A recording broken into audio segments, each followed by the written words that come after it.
অরণ্য সপ্তাহ উপলক্ষে কলাইকুণ্ডা রেঞ্জের সচেতনতামূলক র্যালি, বৃক্ষরোপণ ও চারা বিতরণ।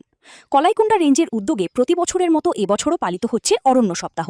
14 জুলাই থেকে 20 জুলাই পর্যন্ত চলা এই কর্মসূচির অংশ হিসেবে কলাইকুণ্ডা বনাঞ্চল সহ বিভিন্ন প্রয়োজনীয় স্থানে বৃক্ষরোপণ, চারাগাছ বিতরণ এবং পরিবেশ সংরক্ষণে জনসচেতনতা গড়ে তুলতে একাধিক কর্মসূচির আয়োজন করা হয়েছে।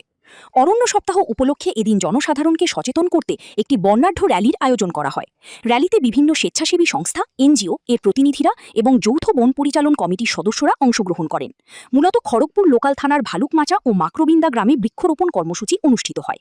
এদিনের অনুষ্ঠানে উপস্থিত ছিলেন কলাইকুণ্ডা রেঞ্জের রেঞ্জ অফিসার প্রণয় সরকার, বিট অফিসার জগবন্ধু মাহাতো এবং জয়েন্ট ফরেস্ট ম্যানেজমেন্ট কমিটির সদস্যরা।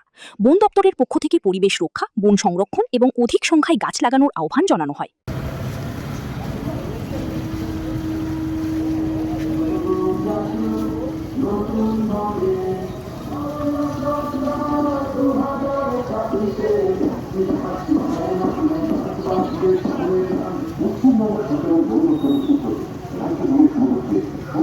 নিজেকে আপডেট রাখতে ফলো করুন সানন্দা নিউজ।